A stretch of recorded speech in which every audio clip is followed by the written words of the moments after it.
The Karim family has been walking for 4 hours. Alhamdulillah. They are low on food and water, and they carry all their possessions on their shoulders. They're trying to flee the fighting in southern Lebanon, but without a car or money for a taxi, walking is their only option. We're just walking. We're walking until we find a safe place. So we're just going to keep walking until we reach Tibnin, and then God will be with us. The gathering point for villagers like Abed is the Tibnin hospital. Some aid convoys have gotten this far south, but for the hundreds of villagers stranded here looking for a lift north, there's only one aid organization here at the moment, the Islamic Health Committee, and it's run by the same group fighting Israel, Hezbollah. With no let-up in the fighting in southern Lebanon, a huge international aid effort is taking shape to help people like these fleeing the war. But one of the largest aid operations already underway in Lebanon comes from an unlikely source, Hezbollah.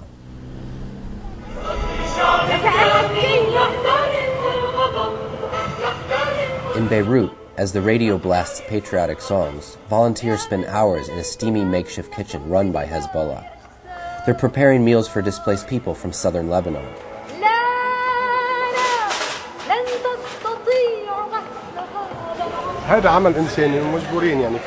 There are people fighting in the south, and there are people here, civilians, who should support those fighters, the resistance, by doing humanitarian work. The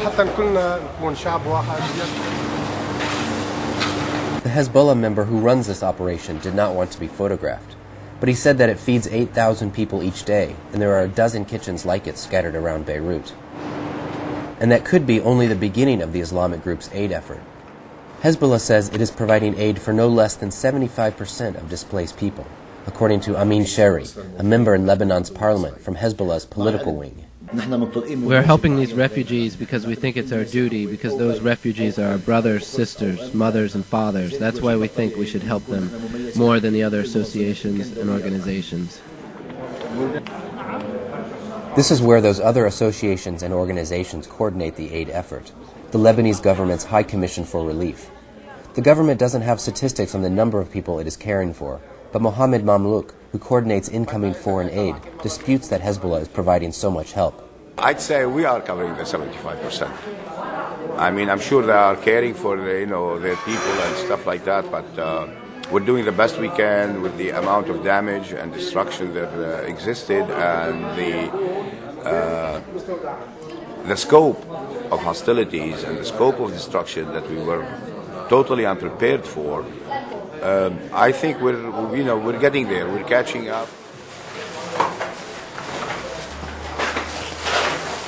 Hezbollah, however, was prepared for this conflict because of its history and charity work.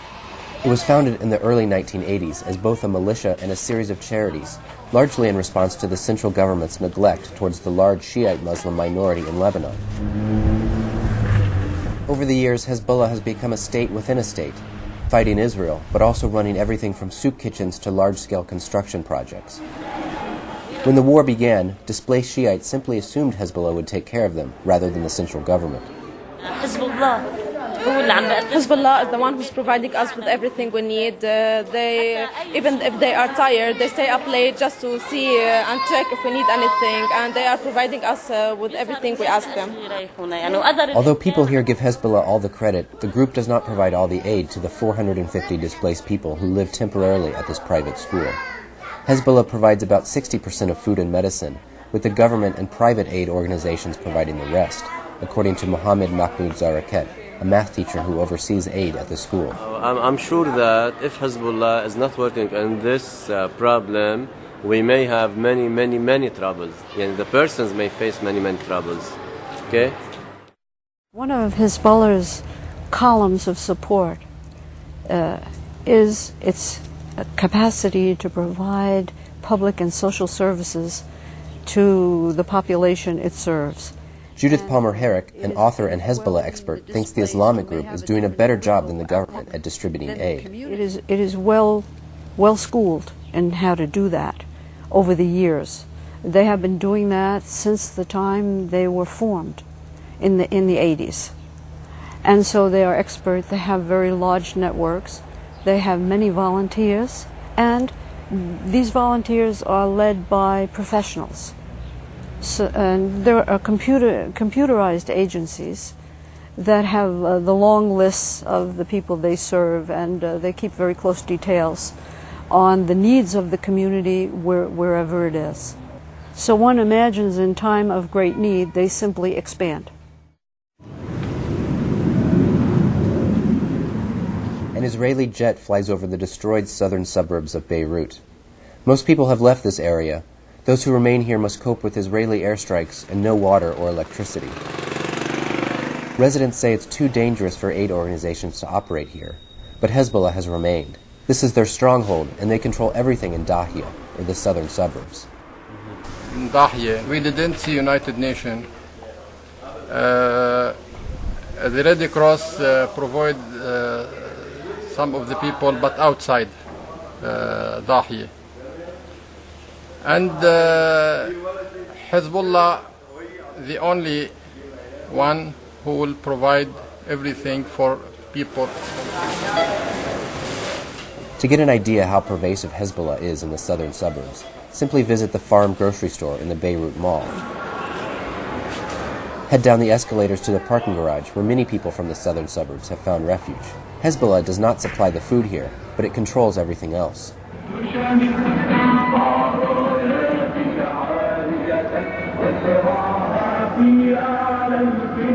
Responsibilities here are shared between two groups, Hezbollah and the local town council.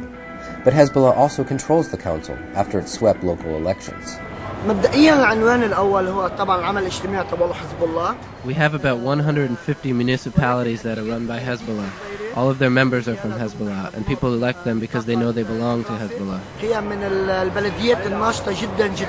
Mohammed Harake carries a gun as part of his official role as security chief for the municipality.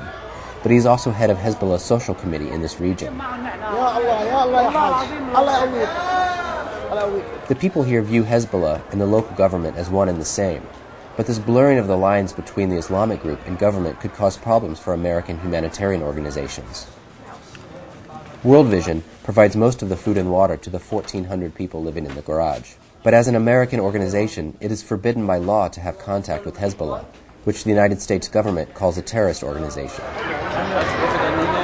World Vision officials say they are aware of the law and are working only with the official government, which suggested they provide aid at the garage. What happens when Hezbollah controls the local government is unclear. We are a neutral group, and we would like to stay as neutral group.